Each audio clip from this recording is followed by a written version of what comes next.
11 Mawrth 2020 oedd hi. Roedd y strydoedd yn wag, y siopau wedi cael, a doedd y bobl ddim yn mynd allan.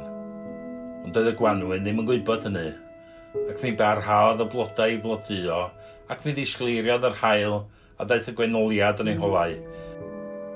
Ac roedd yr awyr wedi liwio'n binc ac yn las. Y diwrnod wedyn, tylinwyd y barau a phobwyd y cacinau bach. Roedd hi'n twllyn hwyrach yn barod, ac yn y bore, roedd y golau'n dod i mewn yn gynnar trwy'r ffenestri. 11 Mawrth 2020 oedd hi, ac astudiau'r bobl ifanc dros y we, a fi nos, chwaraeon nhw gardiau a sgwrsio. 11 Mawrth 2020 oedd hi, y flwyddyn pan oedden ni ond yn cael mynd allan i wneud neges. Ac yn ei dro, caeodd popeth, y swyddfeydd hefyd.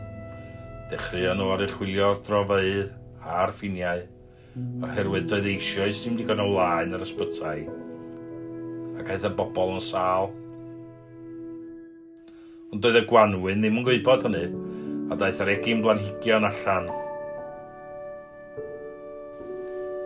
11 Mawrth 2020 oedd hi, ac roedd rhaid i'r byd i gyd hunan ynysu. Neiniau a theidiau, teuluoedd ac hefyd y bobl ifanc, a daeth yr ofn yn wirionedd, ac roedd pob dydd yr un fath. Ond doedd y Gwanwyn ddim yn gwybod hynny, ac mi floduodd yr hosod unwaith eto, ac mi gawson ni bleser o bryd bwyd efo'n gilydd unwaith eto.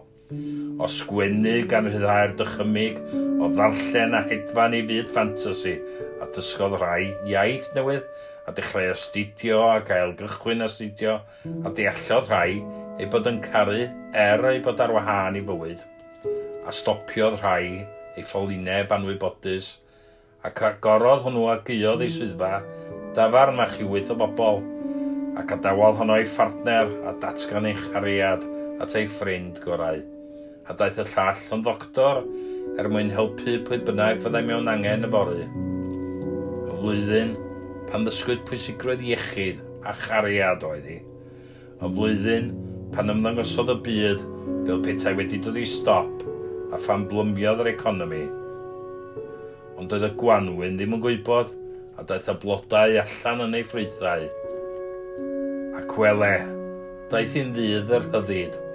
Roedden ni'n gwylio'r teledu a'r prif weinidog yn dweud bod yr argyfwng ar ben, bod y feirws wedi pasio, bod yr Eidalwyr wedi ennill, ac eithon ni allan i'r stryd o'n ein dagrau, heb fasg na menig, a gafael yn dyn am ein cymydog, ac roedd yr haf wedi cyrraedd, achos doedd y Gwanwyn ddim yn gwybod a chariodd yn ei flaen.